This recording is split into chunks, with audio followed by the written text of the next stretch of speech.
Hello everyone. This video will cover the basics on avatars and arranging your garment. You can follow along with your own file or by downloading the practice file I'm using from the CLO link in the video description below.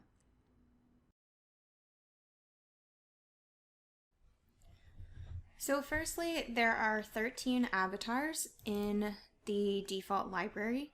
I'm currently using 5.1, so if you're on a different version or you're watching this video later, these things may have changed, but as it stands now in 5.1, there are 5 females. They're split into 2 different versions, and 5 males split into 2 different versions. And then there are 3 kids, so a male and female older kid and a unisex younger child. So the way that these work is all the avatars come with their own assets, things like hair, poses, shoes, motion files, which is animation, texture, which is their skin. So if you want to use them for intimates or swimwear and you need to remove their underwear so that it doesn't show through, you can use a nude texture here. But you'll need to pull from the folders that are housed where the avatar is. So for the female version ones, you will need to use the assets from that folder, and the same goes for all of the other ones. The benefits to using, I'm just going to pull in a default avatar, so to do that you just double click into them. So the benefits to using these defaults is one of which is the fact that they have joints, so they are rigged with a skeleton which allows you to move them around. So I can pose her and save this out as a pose.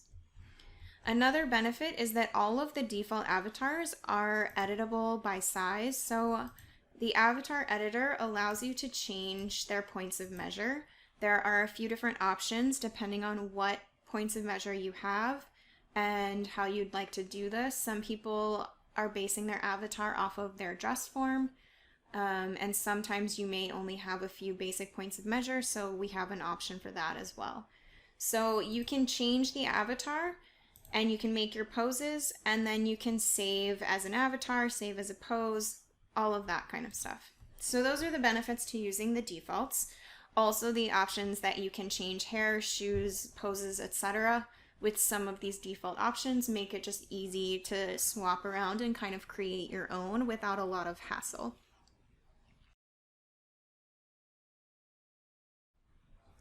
I'm in the practice file downloaded from CLO in the video description below. So the first thing that we want to do when we have a pattern in our workspace is we need to arrange it around the avatar. So we're going to arrange the wearer's right side to look like the wearer's left.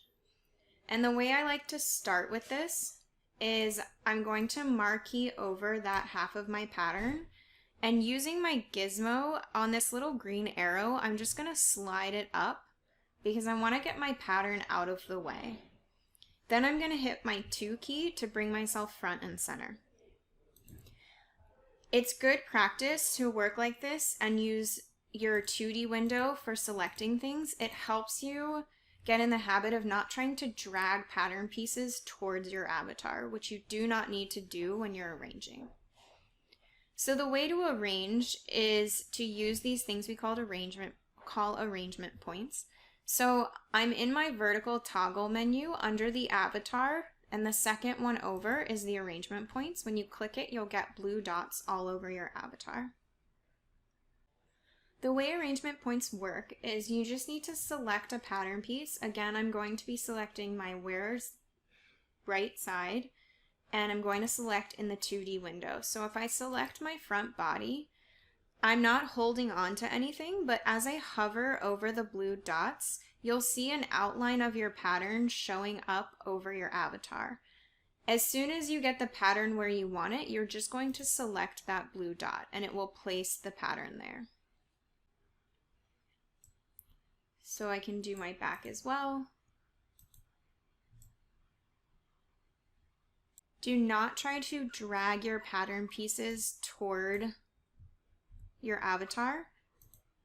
if you have put your pattern piece here by dragging it, you will notice that the blue dots are not going to be over top of the piece. You know you've placed it correctly with the arrangement points because once you click down, the pattern piece actually sits between the blue dots and your avatar.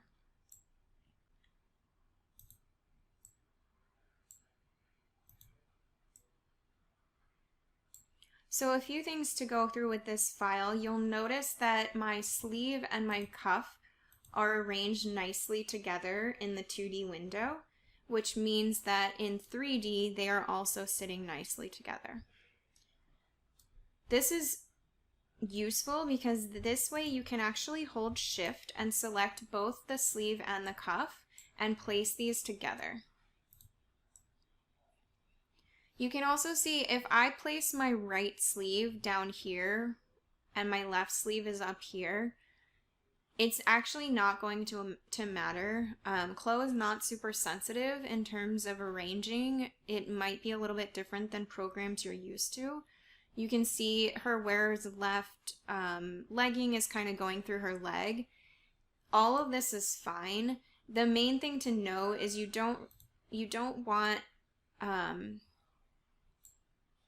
really don't want a piece that's meant to wrap around her body off in space, and you don't want things running through her body to get where they're going, like something that should be on the front to be behind her. But outside of that, as long as they're in the general region, you'll get a sense after working in the program of how important it is or not. But things like this, where it just happens to be running through her arm a little bit, or if something is a little bit higher or lower than another thing, you don't need to worry about that. So for the leggings, I'm also going to marquee over the entire front leg and place that as 1. For something like this, it's actually imperative that you place them together because you won't have, you can see she only has arrangement points running down the center of the back of her leg. So if I tried to place these pieces individually, I would take up that arrangement point and it would be centered on her leg and I'd have nowhere to put this piece. So for seamed pants like this, or things where there's like a lot of seaming through a regular pattern, you're really going to want to arrange those all as 1, which means you need to line them up in the 2D window nicely first, because otherwise they will not place together. You may also see I'm currently in a view called Thick Textured Surface. If you're in Textured Surface, you may notice that the backside of your pattern pieces, see the white of my hood, the backside is grayed out. So Textured Surface is basically a CLO only view. It's a view that grays out the backside of your fabric so that you know what's front and what's back. You can see once I switch to Textured Surface, I'm not seeing any of this on my avatar because the arrangement points automatically arrange your garment with the backside facing the body. So here's my dark gray backside, and that's automatically been placed that way. So I really don't need to worry about which side is correct when using the arrangement points. I'm in another file downloaded from the link in the video description below. This file is going to talk about the Gizmo.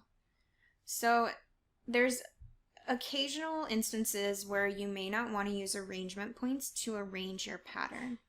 In this case, I have a very large dirndl skirt where my pattern pieces are giant rectangles. So if I were to use the arrangement points here, say I select the side of her body, it's going to wrap this skirt around her leg 3 times because it is so long. I do have the option, once something has been arranged in the property editor, while the pattern is selected, if you scroll down to the bottom under arrangement, you'll see the point name of where you placed it, and you can choose the option to do flat. And that actually, in this particular case, would work here. But I want to show you another way that I usually arrange pieces where there's not a good point, or the piece is too large, or it's just a hassle, and maybe it's a little bit simpler to use my Gizmo. So I'm just going to undo this, and I'm going to turn my arrangement points off. So the way that the Gizmo works is when you select something in 3D or in 2D, you will get this little gadget we call the Gizmo that pops up. And this will allow you to move these pattern pieces while they're flat and simulation isn't on. So the green arrow is going to move that piece up and down. The red will move left to right. The blue will move forward and backwards, so the Z-axis. And each circle is going to rotate in the direction that that circle is drawn.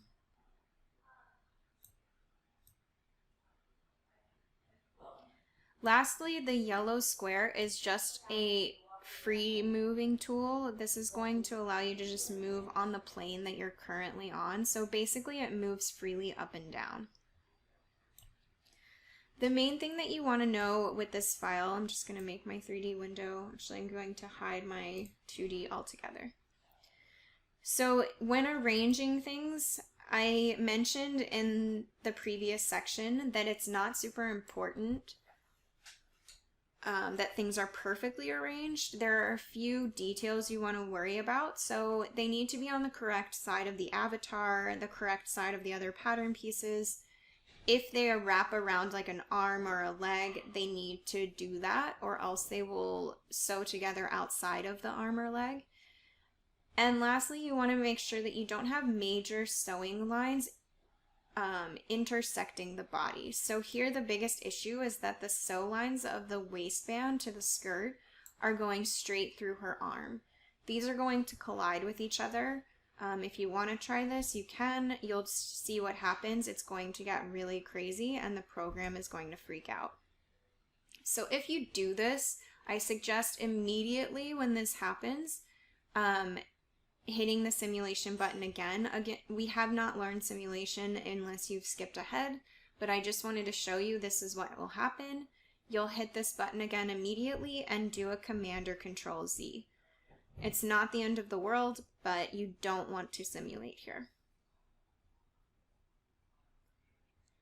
So we're going to use our Gizmo to arrange it, and you'll notice that as I move around her body, these directions of the Gizmo will change. So forward and backward now is actually forward and backward from the side of the window.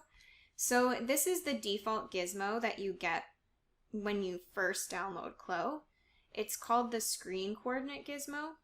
So if you right click in the 3D background, you can see Gizmo and you have 3 different options. The Screen Coordinate is going to operate as though all of these directions of the Gizmo are relative to your own point of view. So left and right become left and right this way versus this way. If you're used to other 3D programs, maybe 3D modeling software, where it's all about the X, Y, and Z axis, and you want those to be constant, then you can right-click in the 3D background and choose the Local Coordinate Gizmo. So this Gizmo gives you all of the same options. However, forward and backward are always going to be forward and backward from the front view. So basically these are the axes. So the blue line is the Z-axis, the green line is the Y-axis, the red line is the X-axis, etc. There really is no better or worse Gizmo. It's all about personal preference. The local coordinate is useful if you want things to always be at right angles and perpendicular or square to something, like if you're building very simple OBJs in CLO, but otherwise it's just about personal preference. The last thing to know about the Gizmo is when you see the Gizmo pop up, you will also see this little target. If you click the target and then you click somewhere on your avatar, you will be able to place the pattern piece directly on that spot. So it's kind of like a quick and dirty way to place something. especially if it's like a smaller pattern piece and you just want to quickly place it somewhere. That's useful. In this particular case, maybe it's not the best. These pieces are very large, and it might just be easier to use your Gizmo to place them.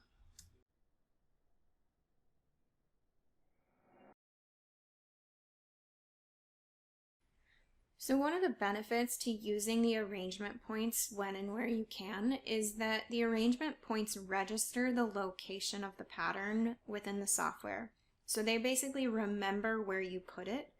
In the event that anything goes wrong, let's say you simulate before you sew it, all of your pattern pieces have fallen on the ground, you can simply reset them to the 3D arrangement. So that button is up here in the 3D window. If you click it, all your patterns will snap to the arrangement that was created with the arrangement points. Sometimes this is useful. Let's say I only had half of my pattern here.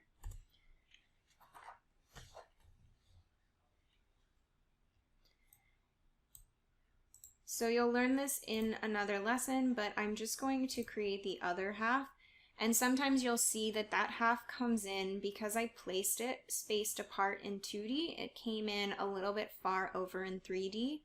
But because I made my symmetric copy originally and arranged it with arrangement points, if I click the Reset 3D Arrangement button, it will snap my where's right to match my where's left.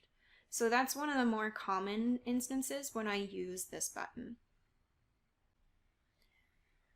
Sometimes you may need to just reset particular pieces, so I've just quickly sewn this together. Don't worry about that on your screen. I just want to show you this is possible. So here I have an issue. My sleeve and my cuff are sitting outside of my arm, and my body is kind of colliding with my arm a little bit. So I just want to reset the 3D arrangement of these particular pieces that are a problem. So I've just held shift to multi-select those pieces, and in the 3D window, instead of hitting my reset button here, that's going to reset my entire outfit, which I don't want to mess with everything that's good. I'm just going to right click on one of those pattern pieces and reset 3D arrangement selected. So it just resets those problem pieces so that I don't actually mess up my entire garment that I've arranged already. So lastly, another way you might want to reset your pieces is this Reset 2D Arrangement button. So when you press this button, it's going to reset everything to be the arrangement that they are in the 2D window. Just going to quickly delete all my sewing so that you can see. So pressing this button will negate your 3D arrangement, so I wouldn't suggest ever doing it after you have arranged it. But in this particular case, let's say my patterns came in all over the place. That means that when I first bring them in, they might look like this, in which case I'm not going to be able to arrange them together. So if I hit a button, just because these patterns fit together doesn't mean they'll actually be able to arrange nicely. They need to actually be arranged properly in the 2D window. Not even sure I selected the correct pieces, but you get the idea. So as long as these things are like close enough in 2D, then I can reset my 2D arrangement in 3D. Even these are a little bit wide. It doesn't have to be perfect, but obviously the better it is in 2D, the easier they will arrange together. So now I can take all of these and actually use my arrangement points to do them all at once. So that's the real benefit to Reset 2D Arrangement. Also, sometimes something might get messed up. You know, if you simulate before you've sewn a garment and you need to arrange it without an arrangement point, you may need to reset it to get it to be flat again. if you use arrangement points, it's going to automatically reset the shape. But if you just wanted to do it with your Gizmo and you want to get it flat, you would want to reset the 2D arrangement. Similarly to the 3D, if you only need to do one particular piece, if you right-click on that piece in the 3D window, you can reset only that piece. And now you have it nice and flat.